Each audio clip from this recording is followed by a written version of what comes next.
How you going, people? Another crazy cop story here. I'm gonna get a couple in one here. Oh shit! Now I'm gonna have to hear the comments. Can't you remember to turn that thing around? I can't remember to turn that around. So, so this is an auto theft kind of, I don't know, just kind of one of those times to where I went against policy, I went against norm. And again, a lot of these videos, it sounds like, you know, where people would call me cowboys because I do things that a lot of cops wouldn't do, or, you know, I had one supervisor that said I was a great troop. I need minimum supervision, I was a hard worker, etc. I had another supervisor that says, man, you're a difficult employee because you just don't follow the rules. You're always trying to, you know, figure out a better or more effective, or you let too much emotion get involved, and just do your job by the policy and don't question things. So, two different supervisors have two very different opinions of me, and you know what? They're both probably a little right. I happen to think I was an easy guy to supervise because I love troops like me. Guys that get out there are hard charging, do their job. They got common sense. They're not going to follow orders blindly, and they're going to do the right thing. And I always thought the right thing was more important than, you know, making points with the boss because I did the right thing and I did what I was told and I didn't question. So in this case, we're working auto theft, and of course the cars that were stolen, one of the common cars that was stolen, I see Grandma driving this car. And I'm like, man, that car looks like a hoopty. That car, that's one of our high stolen vehicles. And it's in, again, other areas. I didn't just pull her over because she was Grandma, and I didn't just pull her over because of the car. Even though it was auto theft, I could have stopped her and done a check. Auto theft has a special provision in California that if you're working auto theft investigations, you don't need PC to stop a car. I can stop you, kind of like Fish and Game. If you're enforcing Fish and Game, they don't need PC to say, let me see your license, let me see what you killed, let me see what kind of guns you're using.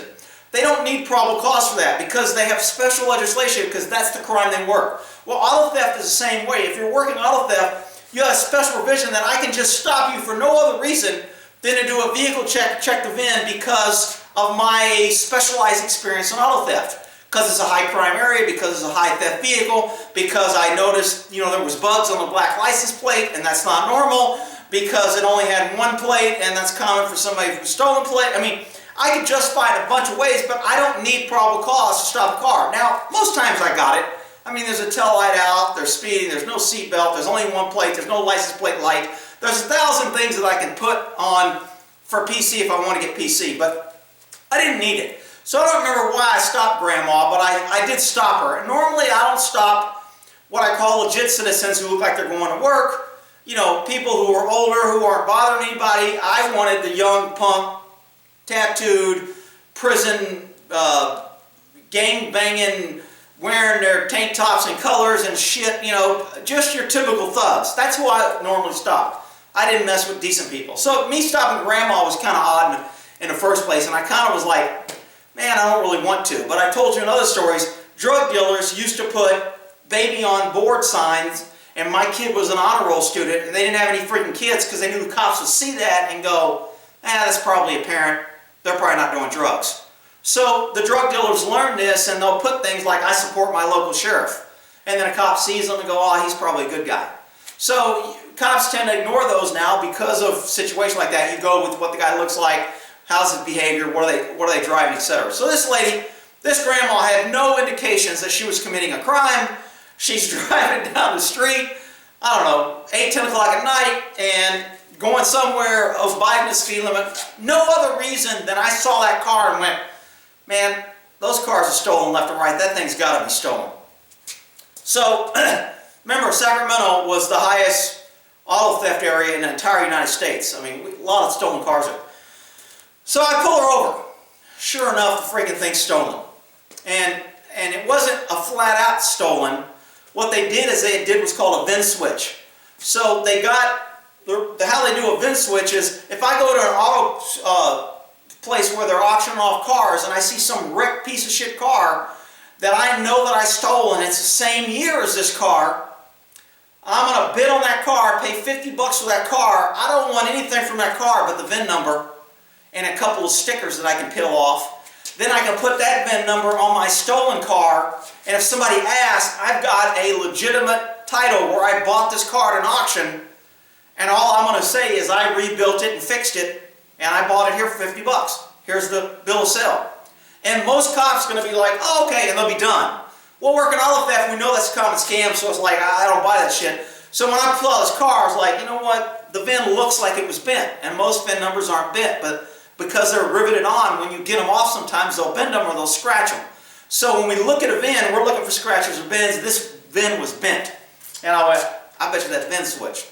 So I go to the secondary vehicle, I look for secondary, you know, there's a place in the trunk, there's one on the door, and all those are missing.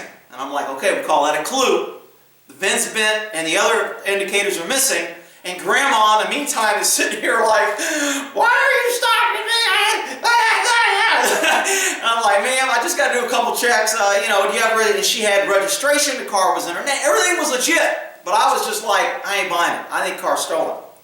So I finally get my little needle nose pliers out, and I kind of wiggle the VIN pops off. Because it's very hard to put the VIN back in when you replace VIN, so a lot of times they'll just glue it or tack them very lightly, and the VIN just popped right out. I go, this car's a VIN switch. So until I can get it up on the ramp, get it in the garage to check the secondary to figure out the real VIN number, the VIN came off, the car's stolen, I'm taking the car. So I had a couple of old-timers back me up. One of them was CHP, of course. You know, they're all about stats. And they're like, cool, man, you got an occupied. And an occupied stolen is worth more stats. You get two stats. You get one for the vehicle and one for the arrest. So that justifies our positions. And I'm like, man, I'm not arresting Grandma. What? Bullshit. Take her ass to jail. I'm like, dude, I am not freaking arresting Grandma. She's in a stolen car. She's driving. You got to arrest her. I go, I ain't arresting her, man. I said, you know, because I'm talking to her more, she ends up telling me her grandson gave her the car. So, grandson thug, gang-banging thug, steals a car, VIN switches it, and gives it to Grandma. And Grandma's happy, driving around and minding her own business, till mean, unconstitutional Rick pulls her over for no reason. And now I'm taking her car. So, I end up taking the car. I can't let the car go because it's stolen. But I said, I'm not arresting her, and they were all pissed off. A couple of them were like, dude, you're hurting the team. You know, this is a team stat. We're out here working. We're here to get occupied stolens. And I go, dude, I am not freaking arrest her. She's going to get let loose. She's not going to be charged. She had no knowledge of it. Her grandson gave it to her. That's bullshit. Now, legally, I absolutely could have arrested her. She's in possession of a stolen car. She's driving it. Whether she had knowledge or not, it can be proven later. I can let the DA dismiss it. I can book her and get my stat and put her through all this bullshit. And I didn't. And, you know, and I took some heat. I mean, the guys weren't really pissed, but they were like, dude, that's, and I think the more they saw me stick to my guns, the more they decided to ride me over and go, I ain't freaking arresting her. So then I think it became a challenge to see if they could get me to change my mind. But, so I let Grandma go. I don't remember if I gave her a ride home or I called somebody to come get her. And, of course, I got grandson's phone number and his name and address, and we went back, and of course we run his name, and he's on probation for freaking auto theft, so now we got a prior auto theft. Now she's going to become a witness for him, so it was important for me when I have her to get a good statement, not arrest her, read her rights, and she goes, I want an attorney. To me, it's more logical to let her go, keep her on our good side, and say, you're going to be a witness for the prosecution when we prosecute your grandson. I'm not going to tell her that because then she's not going to want to help because she don't want to hurt her grandson. But so I'm just asking her, well, when did he give it to you? And, you know, what date was? Did you pay him? No, he gave. Well, who registered? Oh, he did. And so now I can go to DMV. I can verify that he registered it. And we end up, I think, arresting her grandson later, which I think was a better arrest, and it led to it. But it didn't count. Her grandson didn't count for a occupied auto theft. So we lost that stat. Big freaking deal. So that's when, you know, Grandma got run over by a reindeer. Grandma got run over by Rick Gore on the traffic stop. All right, and then oh yeah, there was this other gangbanging kid where I cut this guy slack, and I kind of felt sorry for him. And when I mean, when you're dealing with all these gangbangers and you're dealing with all these shitbags all the time, every once in a while, you run across a kid that you're kind of like, this kid's kind of got a chance. This kid's got a brain, and he's kind of getting suckered into this. you know, because his cousin or his brother, because he lives in this neighborhood, and he's not what I consider a lost cause yet.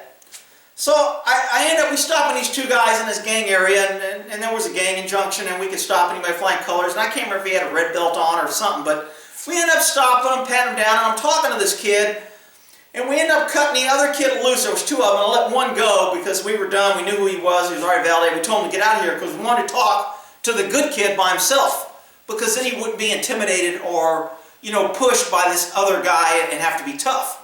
So we kicked the other guy loose, and he's like, yo man, I want my homie, I don't want to leave, because he knew that he was influencing him. So we kicked his ass out and said, dude, get out of here, or we're going to hook you for obstruction, you're interfering, you're going to go to jail. So you can either leave or go to jail. All right, man, I'm out of here. So he left. So he starts walking down the street. So I'm talking to this kid a little bit, and I go, dude, what are you doing? He goes, oh man, you know, he goes, I'm trying to go to school, and he just seemed like a good kid, and I was kind of like, damn man, how can I cut this guy a break?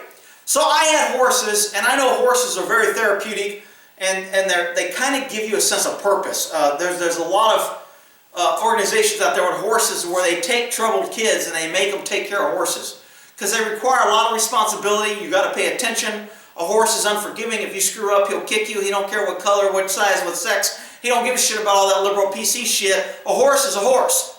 So when you're with a horse, it teaches common sense, it teaches responsibility, it teaches consequences for your actions, it teaches a lot of things. Plus, there's something about the era that they give back when you're around a horse, this entrainment or whatever it is that comes between you and a horse, that it's just a calming experience. The horses are very therapeutic in a lot of areas.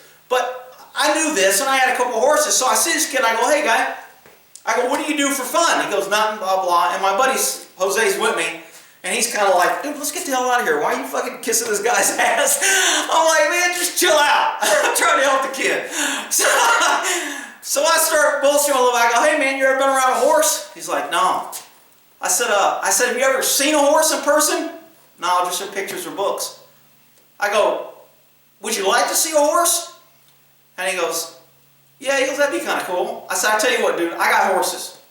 I said, I will pick you up and we'll set up a time. I'll bring you and you come out and mess around my horses. I'll let you ride them, brush them, do some stuff.